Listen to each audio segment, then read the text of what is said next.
अस्सलाम वालेकुम स्टूडेंट्स, बेटा आवाज आ रही है? बता दें क्लास शुरू करूं, आवाज साफ आ रही है?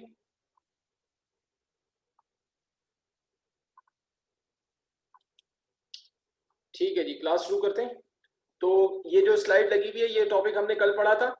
कल हमने जब क्लास एंड की थी तो हम इलेक्ट्रिक फ्लक्स और फ्लक्स डेंसिटी वगैरह हमने कंप्लीट किया था। अब आज की क्लास में हम आगे चलते हैं। आज की क्लास में भी हम जो एक दो टॉपिक पढ़ने वाले हैं वो बड़े आसान आसान से हैं और बहुत इंपॉर्टेंट भी हैं, एग्जाम में आते रहते हैं। तो हमारा जो नेक्स्ट टॉपिक है ये है electric flux through any sphere. Electric flux through any sphere, तो इसको पहले समझ लें, तो इसके बाद फिर मैं आपको टाइम दूंगा काम करने के लिए, लेकिन पहले इसको जरा समझ लें।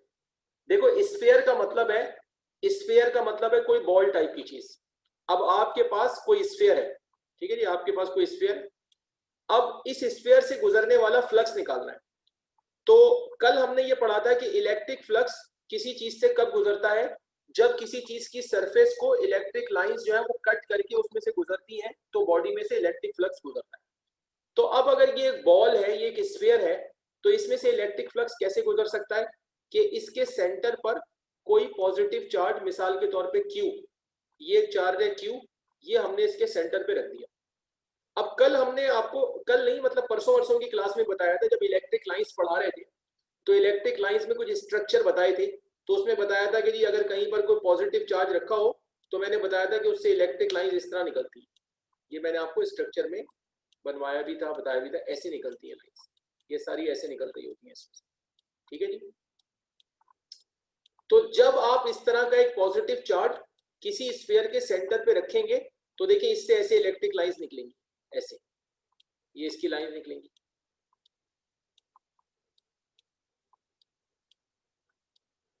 और जब ये लाइंस निकलेंगी तो आप देखेंगे ये लाइंस स्फीयर को ऐसे कट करेंगी हर जगह से, ये यहां से कट करके इसमें से गुजर रही।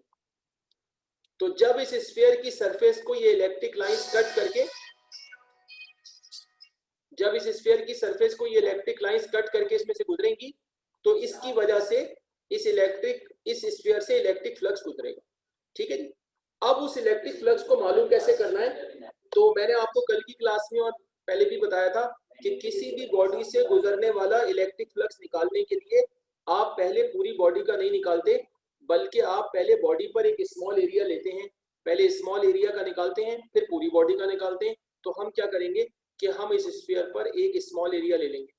हमने एक ऐसे स्मॉल एरिया ले लिया डेल्टा ए, इसको हमने बोल दिया डेल्टा ए, ये हमने एक स्मॉल एरिया इस पर ले लिया। अब इलेक्ट्रिक लाइंस, जाहिर सी बात है कि यहां से कोई डेल्टा ए से भी गुजर रही होगी, डेल्टा ए से भी लाइन जा रही है। तो जब ये इलेक्ट्रिक लाइन डेल्टा ए से गुजरेगी तो इस लाइन के ऊपर इंटेंसिटी मौजूद होगी, लिहाजा इस लाइन के गुजरने की वजह से डेल्टा ए पर इलेक्ट्रिक इंटेंसिटी अप्लाई होगी। अब वो इलेक्ट्रिक इंटेंसिटी जो डेल्टा ए पर अप्लाई होगी, उस इलेक्ट्रिक इंटेंसिटी को अगर मल्टीप्लाई कर लिया जाए, उस इलेक्ट्रिक इंटेंसिटी को डेल्टा ए से मल्टीप्लाई कर दिया जाए तो ये इक्वल होगा डेल्टा फाई ई के। और डेल्टा फाई ई का मतलब है कि ये इलेक्ट्रिक फ्लक्स होगा जो कि डेल्टा ए से गुजर रहा है, ठीक है जी। और कल हमने ये भी कहा था कि भाई ये डॉट प्रोडक्ट होता है, लिहाजा ये ई डॉट डेल्टा ए हो जाएगा। तो जो ई डॉट डेल्टा ए है ये वो इलेक्ट्रिक फ्लक्स होगा जो किससे गुजर रहा है, डेल्टा ए से गुजर रहा है। जब इसको आप आगे बढ़ाओगे तो ये क्या बन जाएगा, आगे बढ़ाओगे तो ये बन जाएगा ई डेल्टा ए कॉस थीटा, ठीक है जी। ये बन गया ई डेल्टा ए कॉस थीटा, और थीटा यहाँ पे होगा जीरो। थीटा कैसे जीरो होगा, इसलिए कि देखो एरिया ऐसे बाहर की तरफ होगा, एरिया परपेंडिकुलरली बाहर की तरफ होगा, एरिया भी बाहर की तरफ और इंटेंसिटी भी इधर। तो देखिए दोनों की डायरेक्शन सेम है, तो जब ई और ए दोनों की डायरेक्शन सेम है, दोनों पैरेलल है, तो ये थीटा जीरो हो जाएगा। जब आप यहाँ पे थीटा जीरो रखेंगे तो कॉस जीरो वन हो जाएगा, ठीक है जी। यहाँ पे आप रखेंगे थीटा जीरो रखेंगे तो कॉस जीरो आपका वन हो जाएगा। ये कॉस जीरो आपका वन हो गया तो आप यहाँ तक पहुंच गए कि भाई ई डॉट, सॉरी डॉट कह रहा हूँ, ई इंटू डेल्टा ए। अब ये जो निकल गया ई इंटू डेल्टा ए, ये है डेल्टा फाई ई, ये वो फ्लक्स है जो कि डेल्टा ए से गुजर रहा है। अब पूरे स्फीयर से जो गुजरेगा उसके लिए क्या करना होगा, इधर भी सिग्मा ले लेंगे, इधर भी सिग्मा ले लेंगे, दोनों साइड पे समेशन ले लेंगे। अब ये जो सिग्मा डेल्टा फाई ई है ये इक्वल हो जाएगा फाई ई के, और यहां पर सिग्मा को डेल्टा ए के साथ लिख लें, ये बन जाएगा E into sigma delta A, ठीक है जी। सिग्मा डेल्टा ए क्या होगा, टोटल एरिया हो जाएगा स्फीयर का, तो ये बन गया ई इंटू ए। अब जब यहां तक आ गए कि ये बन गया E इंटू ए, तो अब दो चीजें दिखनी है कि भाई E कितना है और A कितना है। A क्या है? इस पूरे स्फीयर का एरिया। तो किसी भी स्फीयर का जो एरिया होता है वो इक्वल होता है 4 पाई आर स्क्वायर। तो स्फीयर का जो एरिया है ये हो जाएगा 4 पाई आर स्क्वायर। अब ये सोचे E क्या है? E वो चार्ज है जो कि इसके सेंटर पे रखा हुआ है। तो कोई भी जो पॉइंट चार्ज होता है उसकी वजह से जो इलेक्ट्रिक इंटेंसिटी क्रिएट होती है, ये फॉर्मूला भी हम पीछे चैप्टर में बना के आ रहे हैं। क्या होता है? E is equal to 1/4 pi epsilon naught, 1/4 pi epsilon naught Q upon r square.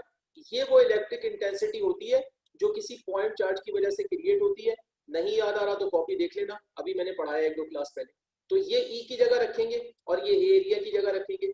तो आप जब E की जगह ये रखेंगे, ये E की जगह रखेंगे और ये एरिया मल्टीप्लाई हो रहा है, एरिया की जगह आप रखेंगे 4 पाई आर स्क्वायर।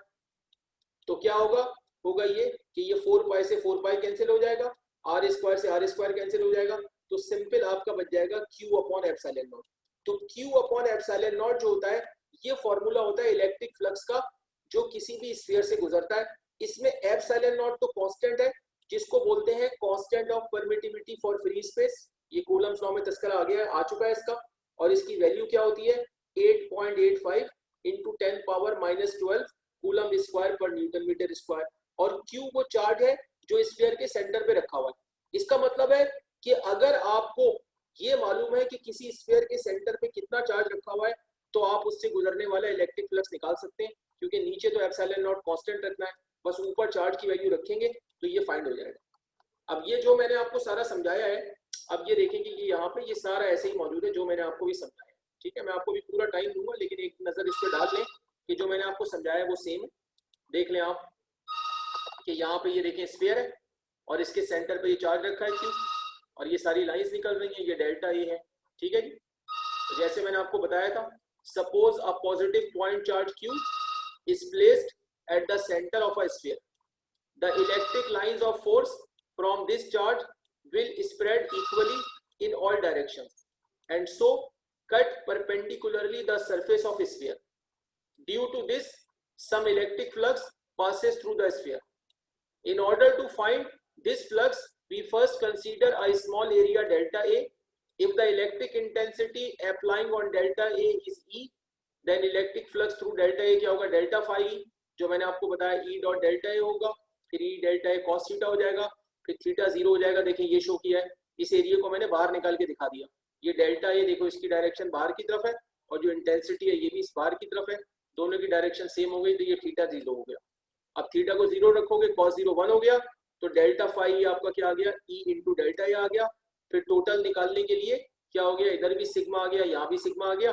ठीक है जी, दोनों साइड पे सिग्मा आ गया। ये सिग्मा डेल्टा फाई आपका फाई E हो गया, ये सिग्मा आपका डेल्टा A के साथ चला गया, ये आपका A बन गया।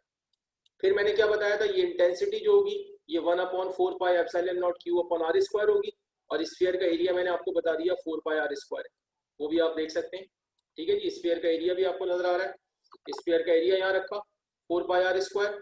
ये देखें, ये 4 पाई से 4 पाई कैंसिल हो गया, ये आर स्क्वायर से आर स्क्वायर कैंसिल हो गया, क्या बच गया? Q upon epsilon. तो ये फॉर्मूला होता है जो कि किसी भी स्फीयर से पास होता है। समझ आ गया? बोले बोले जी, समझ आ गया? हाँ जी, क्लियर है आप लोग?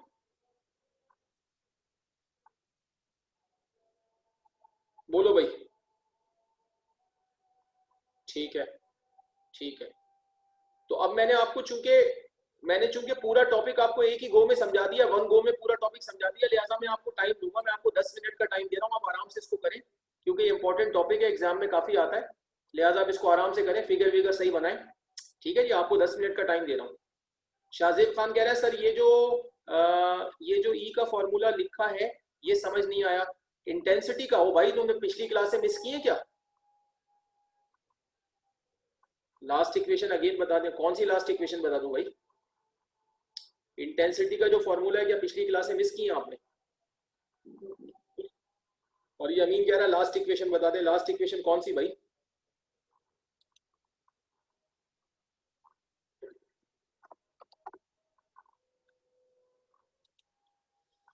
अमीन कह रहा है सर कंबाइनिंग वाली।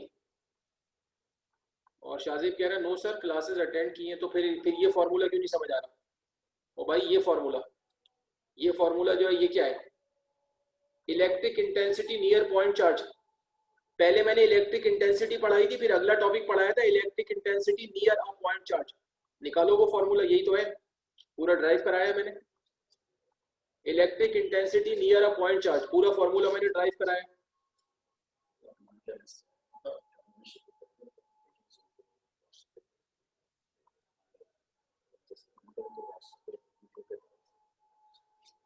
ठीक है, कर लेते हैं, क्योंकि वो फेस टू फेस बात होगी तो सही रहता है।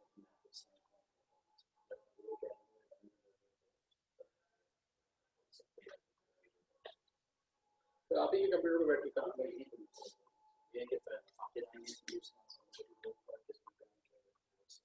फाखर की बैजा मस्जिद से आ रहा आने दें, ताकि हम कम से कम 3 लोग तो आने सामने। ठीक।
अच्छा भाई, कितने लोग रह गए भाई बता दो।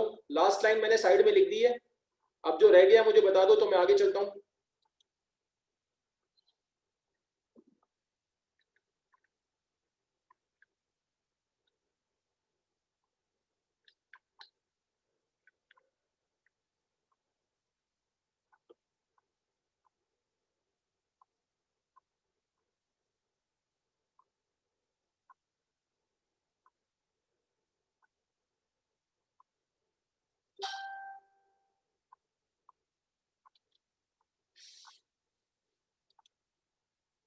चलूं भाई आगे?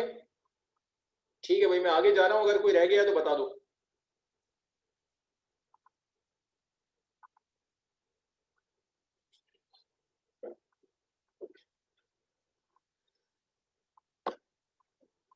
ठीक है भाई। अब नेक्स्ट जो हमारा टॉपिक है वो है गॉसेस लॉ। बहुत ही आसान, लेकिन एग्जाम में बहुत आता है, और हमेशा एग्जाम में इस तरह आता है, state and prove Gauss's law. बिल्कुल आसान है, बहुत आसान है। अच्छा, अब है इसमें क्या, इसमें एक वर्ड यूज होगा गॉसेस लॉ में, क्लोज्ड बॉडी। एक वर्ड यूज होगा क्लोज्ड बॉडी या क्लोज्ड सरफेस। क्लोज्ड बॉडी को गॉसियन सरफेस भी कहा जाएगा। अब गॉसियन सरफेस इसलिए कहा जाएगा कि क्लोज्ड बॉडी का तस्करा भी गॉसेस लॉ में आ जाएगा, इसलिए इसको गॉसियन सरफेस कहते हैं। अब क्लोज्ड बॉडी का मतलब है कि कोई भी ऐसी बॉडी जो चारों तरफ से बंद हो और जिसमें कहीं से भी कोई ओपनिंग नहीं हो, वो क्लोज्ड बॉडी होगी। और अगर कहीं से भी ओपनिंग हो जाए और बाकी कितनी भी बंद हो लेकिन कहीं से थोड़ी भी ओपनिंग हो जाए तो फिर वो कैविटी होगी। अब मिसाल के तौर पे ये एक बॉल है, ये तो चारों तरफ से बंद है, ये क्लोज बॉडी है। अब अगर ऐसी ही दूसरी कोई बॉल हो लेकिन उसमें कहीं से थोड़ी सी ओपनिंग है, ये ओपनिंग है, तो अब ये बन जाएगी कैविटी। तो अगर कहीं से थोड़ी सी भी ओपनिंग होगी तो वो कैविटी बन जाएगी, और अगर मुकम्मल तौर से बंद है तो फिर वो क्लोज्ड बॉडी है, उसको गॉसियन सरफेस भी कहते हैं। अब वो किसी भी शेप की हो सकती है, मसलन आप कोई जैसे बॉक्स ले लें, आप कोई क्यूबॉइड ले लें आपने। अब ये क्यूबॉइड आपका अगर बंद है हर तरफ से, ये बंद है आपका, एक डब्बा है ये बंद है हर तरफ से, ये क्लोज बॉडी है। तो क्लोज बॉडी आपकी किसी भी शेप की हो सकती है। अब गॉसेस लॉ ये कहता है कि किसी भी क्लोज्ड बॉडी का जो टोटल इलेक्ट्रिक फ्लक्स होता है वो इक्वल होता है total charge enclosed by the body divided by epsilon not. I repeat my words, Gauss's law का स्टेटमेंट ये है कि द टोटल इलेक्ट्रिक फ्लक्स, जो कि ये है phi E, the total electric flux through a closed body is equal to total charge enclosed by the surface divided by epsilon naught। यानी किसी भी क्लोज्ड बॉडी का जो टोटल इलेक्ट्रिक फ्लक्स है वो क्या होता है कि जितना चार्ज उसके अंदर बंद है, total charge enclosed by the body divided by epsilon naught. ये सिंपल सा इसका स्टेटमेंट है। अब इसको वेरीफाई करने के लिए हम क्या करते हैं कि क्लोज्ड बॉडी ले लेते हैं, हम उसको किसी खास शेप की नहीं लेंगे कि सर्कुलर ले लें या ट्रायंगल ले लें, कोई जनरल शेप ले लेते हैं। फर्स्ट करो हमने इस तरह का ले लिया। अब ये मैंने ऐसा एक शेप ले लिया। अब ये जो शेप है ये मैंने किसी से मैच नहीं किया कि भाई सर्किल भी नहीं है ट्रायंगल भी नहीं है, ये मैंने एक इरेगुलर शेप ले लिया। ये क्लोज बॉडी है, इसको 3 डायमेंशनल इफेक्ट देने के लिए इसमें ऐसे हम लाइंस ऐसे बना सकते हैं ताकि इसमें थोड़ा 3 डायमेंशनल इफेक्ट आ जाए।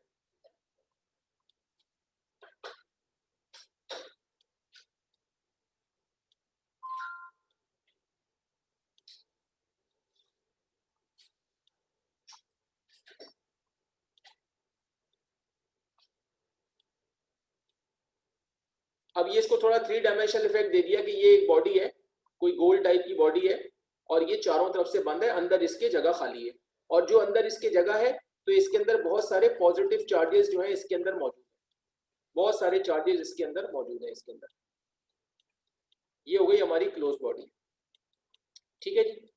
अब क्या करेंगे कि इस पूरी बॉडी का इलेक्ट्रिक फ्लक्स निकालने के लिए, जैसे बार बार हम कहते हैं कि पहले पूरी बॉडी का नहीं निकाला जाएगा बल्कि पहले उसके अंदर एक स्मॉल सेक्शन लिया जाएगा, तो हम ये अज्यूम करते हैं कि हमने इस बॉडी के अंदर एक बॉल रख दी है।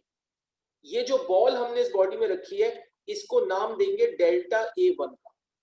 बॉल का मतलब है कि एक छोटा सा स्फीयर हमने रख दिया है, इसको नाम देंगे डेल्टा A1 का, और इसके अंदर ये जो चार्ज आ गया है इसको हम बोल देंगे कि इसके अंदर चार्ज आ गया है Q1। अब अगर इस डेल्टा A1 से ये जो बॉल अंदर रखी है इससे गुजरने वाला फ्लक्स देखा जाए तो इसका जो फ्लक्स होगा वो डेल्टा फाई E1 हो जाएगा, और उस पे वो फॉर्मूला लग जाएगा जो हमने अभी अभी बनाया है। तो हमने क्या फॉर्मूला भी बनाया है, अभी पिछले टॉपिक में क्या करके आए कि किसी भी स्फीयर से जो गुजरने वाला फ्लक्स है वो क्या होता है Q अपॉन एप्सिलॉन नॉट, अभी अभी हमने बनाया। अब चूंकि इसके अंदर चार्ज Q1 आ रहा है लिहाजा यहाँ पे Q1 अपॉन एप्सिलॉन नॉट हो जाएगा। और इसके बाद हम कहेंगे कि ये जो पूरी गॉसियन सरफेस है या ये जो पूरी क्रॉस बॉडी है हम इसको ऐसी ही बॉल्स इसके अंदर रखते जाएंगे। मसलन हम इसके अंदर एक दूसरी बॉल रख लेंगे, एक तीसरी बॉल रख लेंगे, एक चौथी बॉल रख लेंगे, और इस पूरी बॉडी को फिल कर लेंगे ऐसी बॉल्स। जो दूसरी बॉल होगी उसका जो नंबर होगा वो डेल्टा A2 हो जाएगा, दूसरी बॉल का नंबर डेल्टा A2 हो जाएगा, और उसके अंदर जो चार्ज आएगा वो Q2 हो जाएगा, और उसका जो फ्लक्स होगा वो डेल्टा फाई E2 हो जाएगा। तो इसी फॉर्मूले के मुताबिक जो डेल्टा फाई E2 होगा, जो डेल्टा फाई E2 होगा वो इक्वल होगा Q2 अपॉन एप्सिलॉन नॉट के, और इसी तरह जो डेल्टा फाई E3 होगा वो Q3 अपॉन एप्सिलॉन नॉट के इक्वल होगा, और जो आखिरी वाला होगा डेल्टा फाई En होगा वो Qn अपॉन एप्सिलॉन नॉट हो जाएगा। और फिर इसके बाद ये जितने भी छोटी छोटी बॉल्स हैं इन तमाम के फ्लक्स जो हैं यानी डेल्टा फाई E1 और डेल्टा फाई E2 और 3 और यहाँ से लेकर आखिरी वाला जो डेल्टा फाई En है इन सबको हम ऐड कर देंगे, यानी जो फाई E होगा उसके लिए हम delta phi E1 plus delta phi E2 plus delta phi E3 और करते करते आखिर तक हम चले जाएंगे और उसमें से हमारा फॉर्मूला बन जाएगा। ठीक है जी, तो अब ये मैं आपको अभी इसमें दिखाता हूँ, आप देखिएगा इसमें। ठीक है जी, ये देखिए आप जो मैं आपको भी समझा रहा था कि गॉसेस लॉ का स्टेटमेंट क्या है, the total electric flux through a close surface is equal to the total charge enclosed by the surface divided by epsilon naught. तो मैथमेटिकली क्या होता है, phi E is equal to Q over epsilon naught. ये figure मैंने आपको समझा दी, इसमें ये मैंने आपको बता दिया। ठीक है जी, consider a close surface, enclose number of scattered point charges, यानी ये क्लोज बॉडी है इसके अंदर बहुत सारे पॉइंट चार्जेस जो है वो इसके अंदर बिखरे हुए हैं, स्कैटर्ड हैं। In order to find its total electric flux, we first consider a small sphere delta A1 which encloses a charge Q1, जैसा मैं आपको समझा रहा था। The electric flux through delta A1 will be as following, तो ये Q1 upon epsilon naught हो जाएगा, ये इसके फॉर्मूले का रेफरेंस है। और उसके बाद हम क्या कहेंगे, the whole surface will be divided into similar spheres, they will be denoted by, पहला तो डेल्टा फाई E1 हो गया, और उसके बाद दूसरा क्या होगा डेल्टा फाई E2 होगा, तीसरा पहला डेल्टा A1 हो गया, दूसरा जो है वो डेल्टा A2 होगा, तीसरा डेल्टा A3 होगा, और इसी तरह आखिरी वाला डेल्टा AN होगा। And there charges will be, पहले के अंदर जो चार्ज आ गया वो Q1 है, और जो दूसरे में चार्ज आएगा वो Q2 होगा, तीसरे में Q3 होगा, और इसी तरह आखिरी वाले में Qn होगा। तो ये जैसे मैं आपको बता रहा था इन सबके फ्लक्सेस इसी पैटर्न पे आ जाएंगे, फिर इसको हम ऐड कर लेंगे।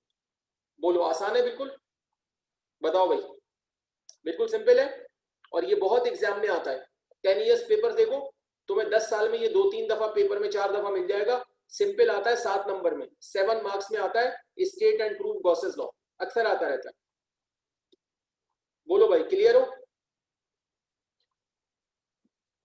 ठीक है, चलो अब मैं आपको 10 मिनट दे रहा हूं, पूरा टॉपिक तकरीबन आ गया। अगली स्लाइड पे सिर्फ 2-3 लाइनें होंगी, 90% टॉपिक इस स्लाइड पर आ गया। अगली स्लाइड पे हमें सिर्फ इसको प्लस करना है और हमारा फॉर्मूला आ जाएगा।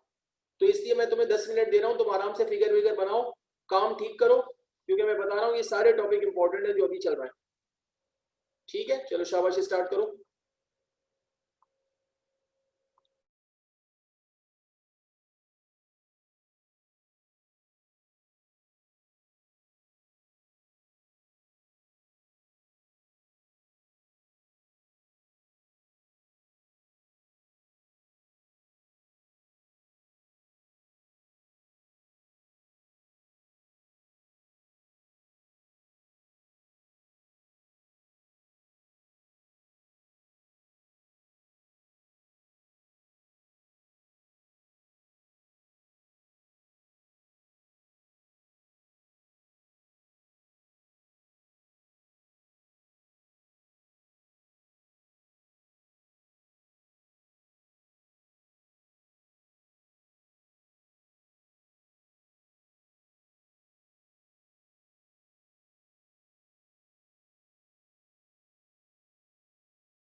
हाँ भाई, कुछ लोग कह रहे हैं कर लिया, लेकिन ज्यादा नहीं है, 3-4 लोग कह रहे हैं कर लिया, बाकी मेरे ख्याल से कर रहे हैं अभी।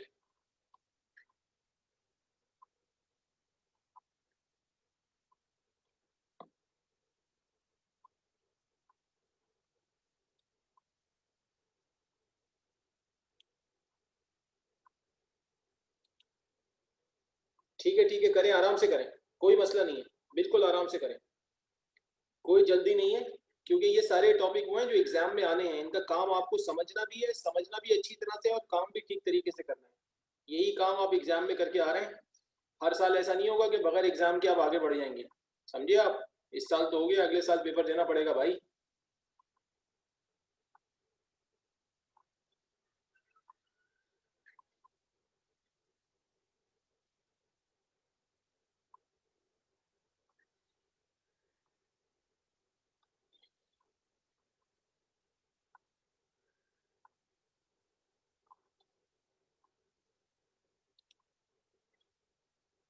ताहिर खान कह रहा है सर, जब इलेक्ट्रिक फ्लक्स किसी बॉडी से गुजरता है तो बॉडी में कोई चेंजेस होती हैं? देखो भाई, जब इलेक्ट्रिक फ्लक्स किसी बॉडी में से गुजरता है तो उसमें जो भी चेंजेस हैं वो इलेक्ट्रिक फील्ड के हवाले से होती हैं।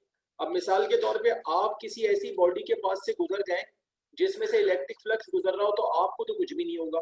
लेकिन हाँ, अगर कोई चार्ज बॉडी है, वो पहले उस बॉडी के पास से गुजरे, जब उसमें फ्लक्स नहीं गुजर रहा था तो चार्ज बॉडी को कुछ भी नहीं होगा। लेकिन जब फ्लक्स गुजर रहा है तो फिर चार्ज बॉडी पे असर होगा।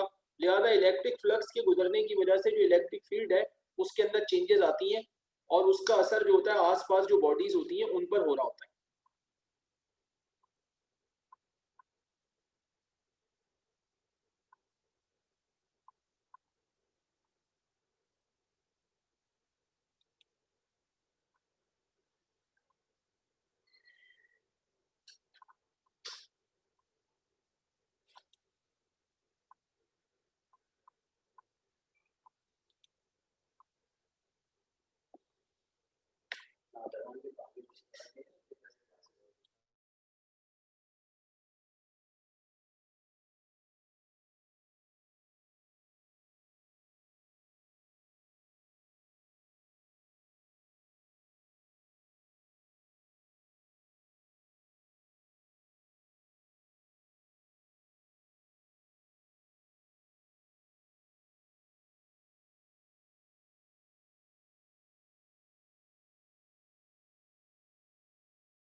हाँ भाई, अब काफी लोग कह रहे हैं कर लिया है, तो अब बता दो भाई, अगर कोई रह गया है तो बता दो, नहीं तो मैं आगे जाता हूँ।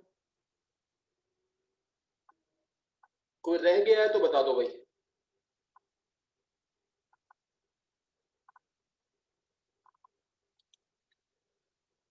ठीक है, कह रहे हैं आगे चलें, ठीक है भाई, मैं आगे जा रहा हूँ। बस अब आगे तो 2-3 स्टेप है, अब आपने देखा हमने इसको ऐड कर लिया है। कोई मुझसे सवाल पूछ रहा है, उजैर मेमन सर, फ्लक्स हर मीडियम से गुजर सकता है? देखें, हर वो मीडियम जिससे इलेक्ट्रिक लाइंस गुजर सकती हैं। अब जो इंसुलेटर चीजें हैं, जो चीजें इंसुलेटर हैं उनसे इलेक्ट्रिक लाइंस नहीं गुजरेंगी तो फ्लक्स भी नहीं गुजरेगा। तो हर वो चीज जिससे इलेक्ट्रिक लाइंस गुजर सकती हैं, यानी जो कंडक्टिव मटेरियल्स हैं, उनसे फ्लक्स गुजर जाएगा। ठीक है जी। तो अब आप देखें, टोटल फ्लक्स निकालने के लिए हमने, आप देखिए कि हमने ये इनको ऐड कर लिया हमने।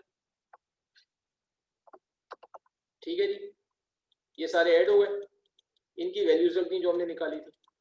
वैल्यूज रखने के बाद ये एप्सिलॉन नॉट नीचे से एलसीएम आ जाएगा, ये सारे ऐड हो जाएंगे। जब ये सारे ऐड होंगे तो ये बन जाएगा समेशन, यहाँ लिखा हुआ है n, ये n लिखा है, ये बन जाएगा summation sigma n Q. Sigma n Q का मतलब है कि जो चार्ज q है उसको ऐड किया जा रहा है, कहां से कहां तक, 1 से लेके n तक ऐड किया जा रहा है। तो जो समेशन n क्यू होगा वो बॉडी का टोटल चार्ज हो जाएगा, क्योंकि जब आप q1 से लेके qn तक ऐड करेंगे तो वो सारे जब छोटे छोटे चार्जेस जमा होंगे तो बॉडी का टोटल चार्ज आ जाएगा। इस तरह ये आपका जो है ना यहाँ पे वेरीफाई हो जाएगा।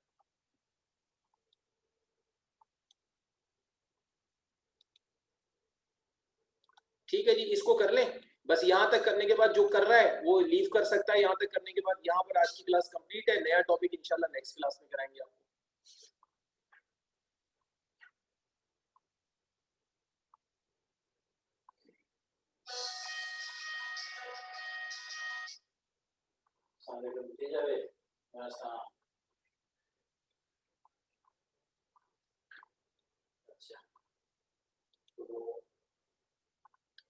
ठीक है जी, जिन्होंने कर लिया वो जा सकते हैं। अल्लाह हाफिज़।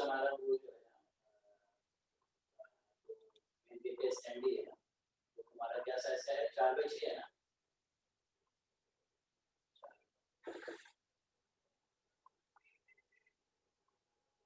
भाई देख लो, ऐसा ना बाद में रात बना दो मेरे सब्जेक्ट को, बोला लेके आ जाओगे तो फिर